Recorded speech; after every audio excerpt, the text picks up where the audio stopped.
Assalamualaikum warahmatullahi wabarakatuh. Perkenalkan, nama saya Siti Rizka Alvaro, NIM 1119066 dari jurusan Hukum Keluarga Islam kelas B. Dalam video kali ini, saya buat guna memenuhi tugas ujian akhir semester mata kuliah Fikih Siasa yang diampu oleh Bapak dosen Ahmad Fauzan. Oke, langsung saja kita masuk ke materi yang pertama, yaitu materi pemikiran politik Khawarij, Syiah, dan Mu'tazilah.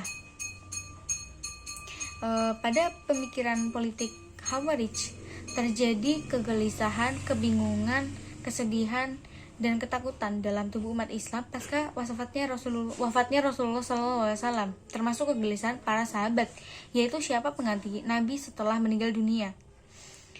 Yang kemudian muncul para nabi palsu, banyak orang murtad, kelompok yang menolak membayar zakat, serta ada kaum yang menolak rukun Islam. Para ahli sejarah menggambarkan Utsman sebagai orang yang lemah dan sanggup menentang ambisi kaum keluarganya yang kaya dan berpengaruh itu. Utsman mengangkat mereka menjadi gubernur-gubernur yang patuh, yang tunduk dengan ajaran Islam. Kemudian pemikiran politik Syiah.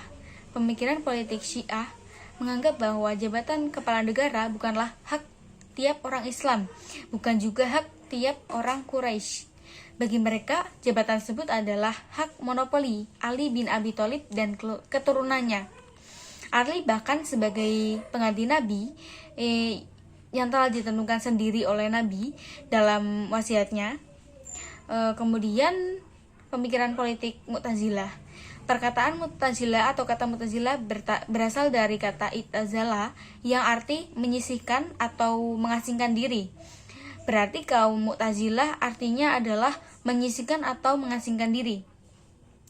Kelompok Mu'tazilah pada awalnya merupakan gerakan atau sikap politik beberapa sahabat yang gerah terhadap kehidupan politik umat Islam. Pada masa pemerintahan Ali, seperti yang diketahui, setelah Utsman terbunuh, Ali diangkat menjadi khalifah. Kemudian materi yang kedua yaitu pemikiran Abul A'la al-Maududi. Abul A'la al-Maududi merupakan suatu pemikir muslim dari kawasan anak benua Hindia dan Pakistan. Sebagai anak benua yang lahir dan dibesarkan dari keluarga Al-Maududi, sejak kecil dididik dengan pendidikan agama di samping pendidikan umum, termasuk bahasa Arab dan Urdu.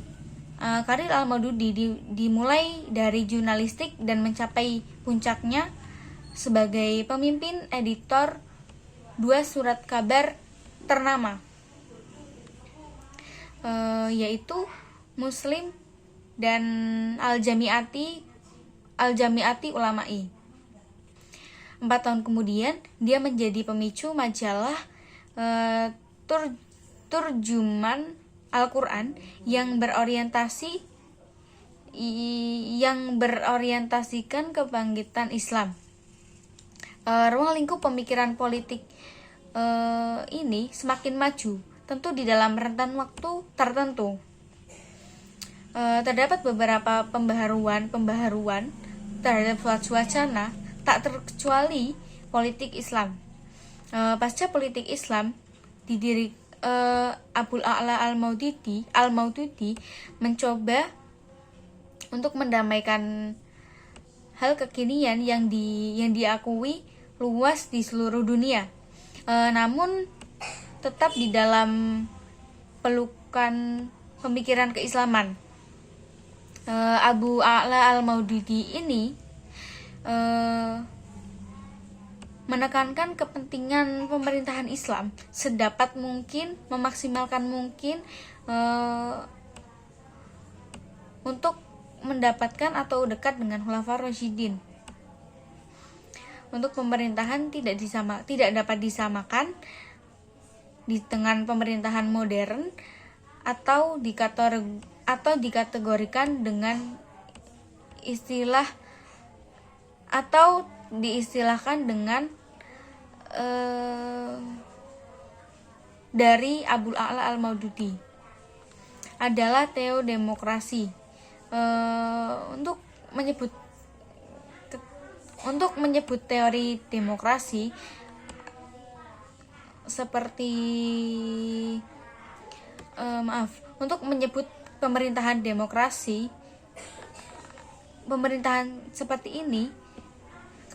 seperti inilah yang diinginkan kaum muslimin.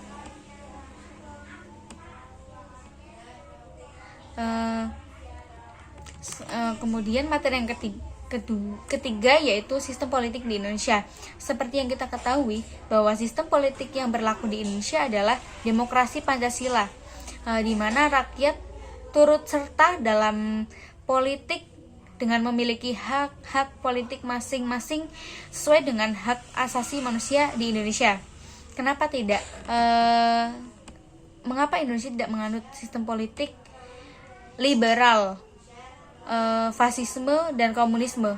Itu semua karena Indonesia sebagai negara demokratis tidak cocok menganut sistem atau paham politik tersebut.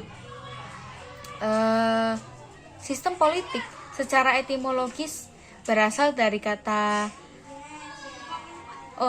sistem politik Indonesia secara etimologis berasal dari 3 kata, yaitu sistem, politik, dan Indonesia. Sistem berarti himpunan komponen atau bagian yang saling berkaitan bersama-sama berfungsi untuk mencapai tujuan. Politik adalah interaksi antara pemerintah dan masyarakat dalam rangka proses pembuatan kebijakan dan keputusan yang mengikat kebaikan. Kemudian bersama-sama masyarakat tinggal di wilayah tertentu. Sedangkan sistem politik adalah berbagai macam kegiatan dan proses dari struktur dan fungsi yang bekerja sama dalam suatu unit atau kesatuan. Jadi sistem politik di Indonesia adalah kumpulan atau keseluruhan berbagai kegiatan dalam negara Indonesia yang berkaitan dengan kepentingan umum, termasuk proses penentuan tujuan, upaya mewujudkan tujuan, pengembalian keputusan, seleksi dan penyusunan skala prioritasnya.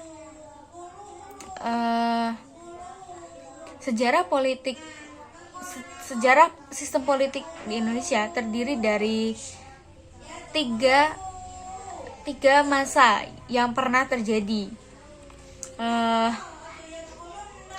yaitu yang pertama adalah masa Orde Lama, kemudian adalah masa Orde Baru, yang ketiga adalah masa Reformasi. Sedangkan kemudian terdapat suatu badan-badan yang termasuk dalam sistem politik, yaitu satu badan legislatif, yaitu lembaga yang membuat undang-undang, yang anggotanya merupakan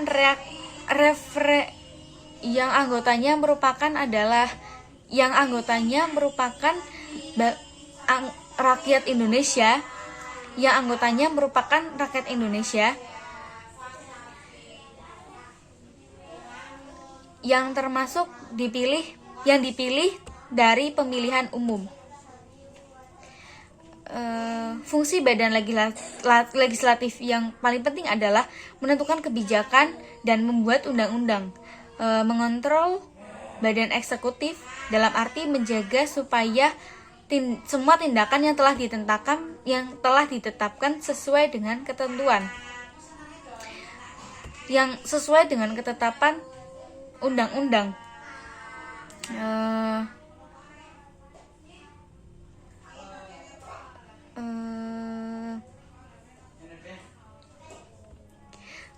Cukup sekian dari saya, kurang lebihnya mohon maaf apabila terdapat kesalahan dan tutur kata yang kurang berkenan, mohon dimaafkan. Wabillahi taufik wal hidayah. Wassalamualaikum warahmatullahi wabarakatuh.